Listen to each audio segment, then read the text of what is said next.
இன்னைக்கு என்ன வீடியோ பார்க்க போறோம்னா, அதுக்கு முன்னாடி நம்ம சேனலை லைக் பண்ணி ஷேர் பண்ணி கமெண்ட் பண்ணி ஸ்ரீ அரங்கன் ஃபேமிலி சப்ஸ்கிரைப் பண்ணி பாருங்க.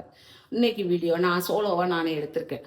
இன்னைக்கு லஞ்ச் என்னன்னு பார்ப்போம். ரொம்ப நாள் ஆச்சு நம்ம வீடியோ போட்டு, அதனால லஞ்ச் பார்ப்போன்ட்டு ரெடி பண்ணிக்கிட்டு இருக்கேன். அப்பாவும் பாப்பாவும் வெளியில போயிருக்காங்க. ஓகேவா? இப்போ வந்ததுக்கப்புறம் சொல்கிறேன். இப்போ என்னன்னு பார்த்தீங்கன்னா, பாப்பாவுக்கு வந்து சிக்கன் குழம்பு. அவள் வந்து இன்னைக்கு சிக்கன் குழம்பு கேட்டிருக்கா. சிக்கன் 65ம் சிக்கன் கிரேவியும் கேட்டிருக்கா. அதுதான் வச்சு கொடுக்க போகிறேன். என்ன அப்படின்னா, இன்னைக்கு சண்டே. இன்னைக்கு அவள் சாப்பிட்டாதான் சாப்பிட்டபடி. அடுத்து வந்து திங்கள் செவ்வாய் புதன் 3 நாள் திங்கள் செவ்வாய் முடிஞ்ச உடனே புதன்கிழமை வந்து புரட்டாசி பிறக்கு. புரட்டாசி மாதம் உங்களுக்கே தெரியும், பெரும்பாலான பேர் வந்து சாப்பிட மாட்டாங்க நான்வெஜ்ஜு. அதில் பாப்பாவும் சாப்பிட மாட்டான். ஏன்னா நாங்கள் நான்வெஜ் சாப்பிட்டுட்டு இருக்கும் போதுமே வந்து நாங்கள் புரட்டாசி மாதம் நிப்பாட்டிடுவோம். நான்வெஜ் சாப்பிட மாட்டோம். சனிக்கிழமை சாப்பிட மாட்டோம், புரட்டாசி மாதம் சாப்பிட மாட்டோம். அதுக்கப்புறம் இப்போ நானும் அப்பாவும் ஏற்கனவே விட்டுட்டோம். நான்வெஜ்ஜே விட்டாச்சா, சாப்பிட்றது இல்லை. ஆனால் பிள்ளைங்க சாப்பிட்டுட்டு தான் இருந்தாங்க. இப்போ புரட்டாசி மாதம் அவங்களும் சாப்பிட மாட்டாங்க. பாப்பா வந்து பெரியவளுக்கும் அவள் ஹாஸ்டல்லையுமே நான்வெஜ்ஜை வந்து அவாய்ட் பண்ணிடுவா அந்த ஒரு மாதம் மட்டும். காவியாவும் சாப்பிட மாட்டான், முட்டை கூட சாப்பிட மாட்டாங்க. ஓகே, அதனால் இன்னைக்கு சண்டே, இன்னைக்கு பாப்பாவுக்கு வச்சு கொடுத்துருவோம், வீட்லேயே இருக்கா அப்படின்ட்டு தான் வாங்கி அவளுக்கு மட்டும் ஒரு 1/2 கிலோ வாங்கியிருக்கு. 1/2 கிலோ அதிகம்தான், அதுக்கு குறைஞ்ச கடையில் எப்படி வாங்குறது, அதனால ஒரு 1/2 கிலோ வாங்கியிருக்கு. இதை கொஞ்சம் குழம்பு வச்சு கொஞ்சம் பொரிச்சு 65 மாதிரி பொரிச்சு கொடுங்கம்மான்னா வச்சு கொடுத்துட்டேன்னா நைட்டுக்கு இட்லிக்கு வச்சு சாப்பிட்டுக்கிடுவா, இப்பவும் சாப்பிட்டுக்கிடுவா, சரியாக வரும். ஓகே, சரி வாங்க இன்னும் வீடியோக்குள்ளே போனேன். எல்லாம் க்ளீனிங் வேலை இருக்குது. இன்றைக்கி சண்டேனால கொஞ்சம் தூங்கிட்டேன். அதுக்குள்ள குரலும் ஒரு மாதிரி கரக்கரான்னு இருக்குது. ஏன்னா உடம்புக்கே சரியில்லை. கிளைமேட் சேஞ்ச் ஆகி ஒரு 2 நாள் தூரல் விழுந்தது. மழையும் பெய்யலை, சரியாக பெய்யலை, கொஞ்சம் ஓரளவு பரவாயில்லாமல் பெஞ்சிச்சு. அதில் கிளைமேட் சேஞ்ச் ஆகுமே குரல் ஒரு மாதிரி ஆயிடுச்சு, சளி பிடிக்க ஆரம்பிச்சிருச்சு எனக்கு. இதே மாதிரி நீங்களும் கொஞ்சம் கவனமாக இருங்க எல்லாரும். கிளைமேட் சேஞ்ச் ஆகும்போது உடல்நிலை பாதிக்கும். அதுக்கு ஏற்றால நம்ம உடல்நிலையை பார்த்துக்கோங்க. குழந்தைகள் பெரியவங்களையும் கொஞ்சம் கவனமாக பார்த்துக்கோங்க. சரி வாங்க வீடியோக்குள்ளே போவோம், இன்னும் பல விஷயங்கள் தெரிஞ்சுக்குவோம். சரியா? அவங்களுக்கு தோசை சுட்டு கொடுத்தேன். தோசை சுட்டு சாப்பிட்டு 2 பேரும் வெளியே கிளம்பிட்டாங்க. இப்போ நான் தோசை சுட்டு சாப்பிடணும். அதுக்கு முன்னாடி பால் வாங்கியிருக்கோம்னு எனக்கு பால் காலையில் வந்தார். பால் எப்போவுமே சொல்லிட்டு காலையில் பால் வாங்குவோம். பாலை காய்ச்சி வச்சுட்டு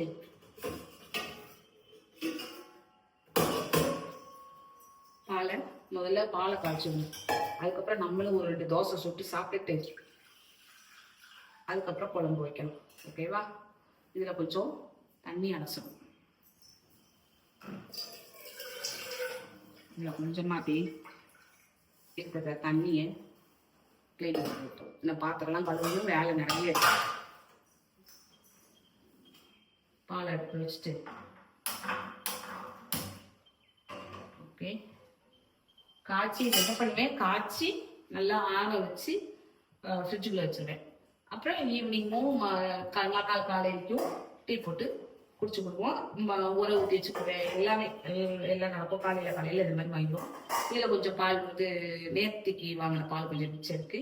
இதை இப்போ நம்ம டீ போட்டு குடிப்போம். டீ போட்டு குடிப்போமா அப்படியே பாலாவே குடிச்சிடலாம். ஓகே, தொண்டை கரகரங்கு பார்ப்போம், அதுக்கு ட்ரீட்மெண்ட் பண்ணணும். பாலை காய்ச்சாச்சு. பாலை காய்ச்சி வச்சுட்டு இந்த இதில் எனக்கு பால் வச்சுருக்கேன். இப்போ தோசை சுட்டுட்ருக்கேன். 2 தோசை வச்சு ஒரு டீ வச்சு சாப்பிட்டா அது ஒரு டேஸ்ட்டாக இருக்கும். நீங்களும் ட்ரை பண்ணி பாருங்கள். இது வந்து எனக்கு சிறுபிள்ளையிலேருந்தே இந்த பழக்கம். தோசை இட்லி சாப்பிட்டோம்னா டீ வந்து வச்சுக்கணும். ஏற்கனவே நான் வீடியோவில் நிறைய வீடியோவில் சொல்லியிருக்கேன்னு நினைக்கிறேன். டீ வந்து எப்படின்னா ஒரு வாய் தோசை ஒரு ஸ்ட்ரிப்பு டீ இப்படி குடிச்சு எனக்கு பழகிட்டு டீ இட்லி தோசை சப்பாத்தி பூரி உப்புமா, மெயினாக ரவை உப்புமா இந்த மாதிரி பண்ணும்போது எனக்கு டீ வேணும். டீ இருந்தால் தான் எனக்கு நல்லாயிருக்கும். ஓகே, சரி இப்போ வந்து அந்த வேலையை முடிச்சிட்டோம். இப்போ தோசை சுட்டாச்சு. தோசை சாப்பிட்டுட்டு வந்து சமையலை பார்ப்போம். ஓகே, சாப்பிட்றதுக்கு முன்னாடி ஒரு வேலை பண்ணிடுவோம். என்னென்னா, அரிசி ஊற போட்டுட்டேன் இட்லிக்கு மாவாட்டதுக்கு. அரிசி காலையில் எழுந்திரிச்சு போட்டுட்டு மறுபடியும் போய் படுத்துக்கிட்டேன். இப்போ வந்து பருப்பு நனைய போட போகிறேன். போட்டு வச்சிட்டோன்னா நம்ம சமையல் பண்ணிக்கிட்டு இட்லி மாவும் ஆட்டிடலாம். சரியா? அதுக்காண்டி போட்டு வச்சிடும். பருப்பையும் நனைய போட்டு இந்த எடுத்து வச்சுருக்கேன். மணிப்பருப்பு இதையும் நனைய போட்டு வச்சுட்டு சாப்பிட்டோன்னா சமையல் பண்ணும் ஒரு ஒரு ½ இது ஊறினா போதும். மணிப்பருப்பு வந்து ஒரு அரை மணி நேரம் ஊறினா போதும். சைட் பை சைடாக நம்ம இட்லி மாவையும் ஆட்டிடலாம். சரியா? இப்போ வந்து கறியை கழுவிட்டேன். கறியை கழுவிட்டு குழம்புக்கு தனியாகவும் பொரிக்கிறதுக்கு தனியாகவும் பிரித்து வச்சுட்டு இருக்கேன். பாப்பா வந்து சிக்கன் 65 நல்லா சாப்பிடுவா. அடிக்கடி கொடுக்க மாட்டோம், என்னைக்காவது ஒரு நாள் தான். இப்போ வந்து அடுத்து புரட்டாசி பிறக்கிறதுனால பாப்பா சாப்பிட முடியாதனால இன்னைக்கு செஞ்சு கொடுத்துருவோம் அப்படின்ட்டு செஞ்சிட்டு இருக்கேன். இதை முடிச்சுட்டு இந்த வீக்கில் ஃபுல்லாக வீடை க்ளீன் பண்ணணும். ஏன்னா கொலு வைக்க போகிறோமா, அதுக்கு ஃபுல்லாக க்ளீன் பண்ணணும். அப்புறம் பார்த்தீங்கன்னா கொலு வீடியோலாம் நிறைய வரும், தவறாமல் பாருங்கள். டெய்லி பூஜை அதெல்லாம் வரும், தவறாமல் பார்த்துட்டுங்க. இந்த வட்டம் என்ன பண்ணுனே எனக்கும் தெரில. எல்லாரும் அக்கம் பக்கத்துலலாம் வருவாங்க. ஆனால் பாப்பா 2 பேரும் அவாங்க ஹாஸ்டலில் மாட்டிக்கிட்டா.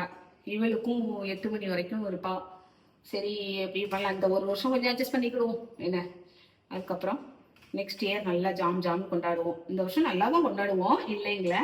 ஆனால் பிள்ளைங்க அவ்வளோவா எங்கள் கூட இல்லாதனால கொஞ்சம் வருத்தம். சரி படிக்க தானே போயிருக்காங்க, அதனால தவறு இல்லை. ஓகேவா?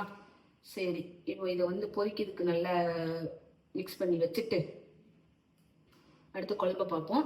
இன்னொன்று வந்து எனக்கு கமெண்ட் பண்ணியிருந்தாங்க, கரூர்லேருந்து டீச்சராக இருக்கேன்னு சொல்லிட்டு ஒருத்தவங்க கமெண்ட் பண்ணியிருந்தாங்க. நீங்கள் போடுற சக்கரை பொங்கல் வந்து நல்லா இருக்குமா, பார்க்கறதுக்கே நல்லா சாப்பிடணும் போல தோணுது, எனக்கு வந்து ரெசிபி வீடியோ போடுங்க அப்படின்னு இருக்காங்க. கண்டிப்பாக போடுறேன், ரெசிபி வீடியோ கண்டிப்பாக போடுறேன். ஏற்கனவே நம்ம பழைய வீடியோவில் வந்து இருக்குது, சக்கரை பொங்கல் போட்ட வீடியோ இருக்குது. இருந்தாலும் உங்களுக்காண்டி இன்னொரு வாட்டி நான் போடுறேன். சரியா? இப்போ இதெல்லாம் சேர்த்துருவோமா? இதில் என்னெல்லாம் சேர்ப்பேன்னா சிக்கன் 65 பொடி சேர்ப்பேன், கொஞ்சம் கார்ன்ஃப்ளவர் மாவு, கொஞ்சம் பச்சரிசி மாவு, ஒரு அரை லெமன் பிழிஞ்சு விட்டு ஊற வச்சிருவேன். இப்போ வாங்க குழம்பு வைப்போம். இதையும் வரைய வச்சுட்டு குழம்பு பார்ப்போம். ஓகேவா? அதுலேயும் பாத்திரத்தெல்லாம் கழுவி க்ளீன் பண்ணியாச்சு. பாத்திரத்தெல்லாம் கழுவி எல்லாம் க்ளீன் பண்ணி வச்சுட்டேன். பாத்திரத்தெல்லாம் கழுவிட்டு தான் சிக்கனையும் கழுவிட்டேன். ஏன்னா அது ஒரு மாதிரி ஸ்மெல் வந்துடும் பார்க்கறதுக்கு. ஓகேவா? இப்போ கார்ன்ஃப்ளவர் மாவு போட்டுக்கிடுவோம். போட்டுட்டு கொஞ்சம் உப்பு, ஏன்னா அந்த பொடியில் உப்பு இருக்கும். இருந்தாலும் நம்ம வந்து கார்ன்ஃப்ளவர் மாவும் பச்சரிசி மாவும் போட்டுக்கோம். அதுக்கு கொஞ்சமாக உப்பு போட்டுட்டு நம்ம சிக்கன் 65 பொடி இருக்கு இல்லையா, அதை தேவையான அளவு போட்டுக்கோங்க. உங்கள் காரத்துக்கு தக்கன போட்டுக்கோங்க. இப்போ லெமன் பிழிச்சோம். ஓகே, இதை நல்லா ஊற வச்சுட்டு அதுக்கப்புறம் குழம்பு பார்ப்போம். ஓகேவா? ஓகே, இதை நல்லா மிக்ஸ் பண்ணிடுவோம். சரியா? இது என்ன பண்ணுவோம், நல்லா மிக்ஸ் பண்ணி வச்சுட்டேன். இதை அவசரத்துக்கு கொஞ்ச நேரம் நம்ம ஃப்ரீசரில் வச்சு எடுத்துகிட்டு வந்துடும். ஒரு 15 நிமிஷம் ஃப்ரீசரில் வச்சு. இப்போ பாப்பாவுக்கு குழம்பு வச்சிருவோம். நாங்கள் அதில் வச்சுட்டு கொஞ்சம் எண்ணெய் ஊற்றிக்கிடுவோம். நீங்கள் என்ன யூஸ் பண்ணீங்களோ யூஸ் பண்ணிக்கோங்க. சிக்கன் குழம்பு கொஞ்சமாக இன்னைக்கு தான் முதல் முறையாக வைக்க. சிக்கன் பார்த்தாலே தெரியும் உங்களுக்கு, இத்தனை போன் இருக்கு. ஒருத்திக்கு தான் இன்னைக்கு தான் கொஞ்சமாக வைக்கிற முதல் நாள் இதுதான். இது வந்து மசாலா அரைச்சிட்டு வந்திருக்கேன். மசாலா என்னன்னு பார்த்தீங்கன்னா கசகசா, பெருஞ்சீரகம், கசகசா அரிசி, பெருஞ்சீரகம், அப்புறம் வந்து முந்திரி பருப்பு, ரெண்டு முந்திரி பருப்பு, அப்புறம் ஒரு தக்காளி, ஒரு 4-5 சின்ன வெங்காயம். இதை வந்து நல்ல பேஸ்டா அரைச்சிட்டு வந்திருக்கேன். இப்போ வெங்காயத்தை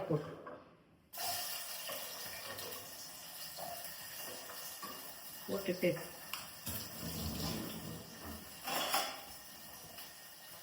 நல்லா கிண்டி விடணும்.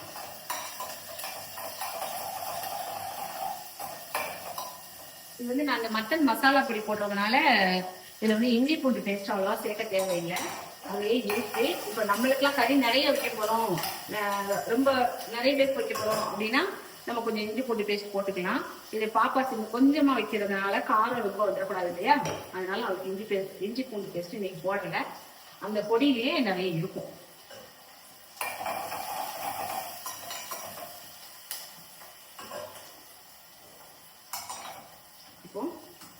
பொடிகள் ஆட் பண்ணிடுவோமா?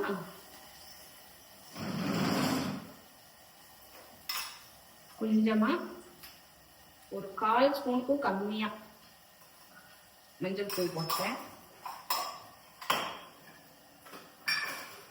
மட்டன் மசாலா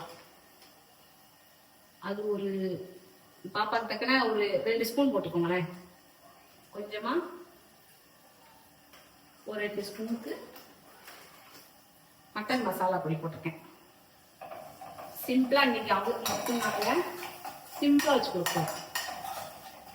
ஒரு ஆளுக்கு எப்படி சிம்பிளா வைக்கலாம், ரொம்ப ஈஸியானா இருக்கிற பொருளை வச்சு சிம்பிளா பண்றேன். நல்ல சுவையா இருக்கும். இந்த மாதிரி அவசர அவசரமா செஞ்சு சாப்பிட்டு நிற்க சூப்பரா இருக்கும்.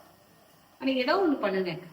என்ன பண்ணேன், கொஞ்சமா பண்ணேன், நல்லா இருந்தது. அவசர அவசரமா ஏதோ போட்டு வச்சேன். சட்னி ஞாபகத்துக்கு வர மாட்டேங்குது. ஞாபகம் வருதுன்னு சொல்றேன். சரியா? இப்ப இதுல கொஞ்சம் மல்லிப்பொடி போட்டுக்கும்.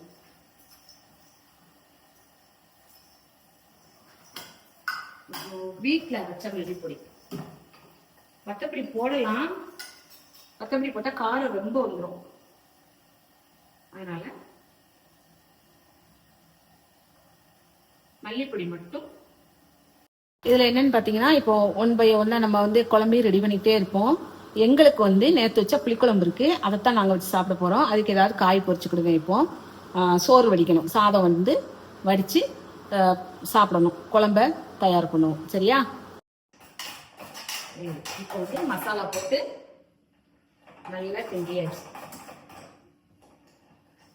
இப்போ நம்ம நல்லா சுத்தம் செஞ்சு வச்சிருக்கிற சிக்கன் எடுத்து அதில் போட்டுருவோம்.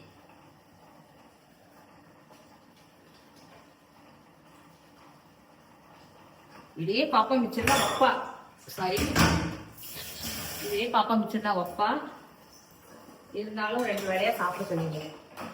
சரி, திடீர்னு பொசுக்குன்னு யாராவது ஒரு விருந்தாளி வந்துட்டாங்கன்னா அவங்களையும் சாப்பிட சொல்லிடுறாங்க. இது கரெக்டா இப்போ போன்லாம் வைக்க முடியாது. கொஞ்சம் மிக ஆகத்தான் செய்யும். அவங்கள யாராவது வந்துட்டாங்கன்னா சாப்பிட சொல்லுவோம், இல்லைன்னா பார்த்துக்குவோம். இது நல்லா கொதிக்கணும். இப்ப இந்த மசாலா கொஞ்சம் விரட்டி எடுத்துட்டு இதில் என்ன பண்ணுங்க, தண்ணி ஊற்றி தேவையான அளவு தண்ணி ஊற்றிடுங்க. உங்களுக்கு குழம்பு எவ்வளோ கிரேவி வேணும், எவ்வளோ வேணும் அப்படிங்கிறதுக்கான தண்ணியை ஊற்றி அதில் கறியை வேக வச்சுருக்கீங்களா. அவ்வளோதான், குழம்பு முடிஞ்சது. அடுத்தால வந்து பொரிச்சிட்டு பாப்பாவுக்கு சாப்பாடு ஆகும். சரியா? இதே மாதிரி உங்களுடைய ஆதரவை எப்பவும் கொடுக்கணும். இன்னைக்கு நானா சோலோவா என்னுடைய தனி முயற்சியில இந்த வீடியோ எடுத்து போட்டிருக்கேன். இதுல ஏதாவது குறைகள் இருந்தா கண்டிப்பா சொல்லுங்க. நிறைகள் இருந்தா சந்தோஷப்படுங்க, ஷேர் பண்ணுங்க, கமெண்ட் பண்ணுங்க, லைக் பண்ணுங்க, சப்ஸ்கிரைப் பண்ணி பாருங்க. மெயினா சரியா? எல்லாரையும் சப்ஸ்கிரைப் பண்ண வைங்க. நிறைகள் இருக்குது, நல்லா இருந்தது அப்படின்னா சந்தோஷமா சப்ஸ்கிரைப் பண்ண வைங்க. சரி, அரங்கன் ஃபேமிலிக்கு என்னைக்கு உங்களுடைய ஆதரவு வேணும். அடுத்தடுத்து நிறைய வீடியோக்கள், சுவாரஸ்யமான வீடியோக்கள் வர இருக்கு. தவறாம பாருங்க. ஓகே, பாய்.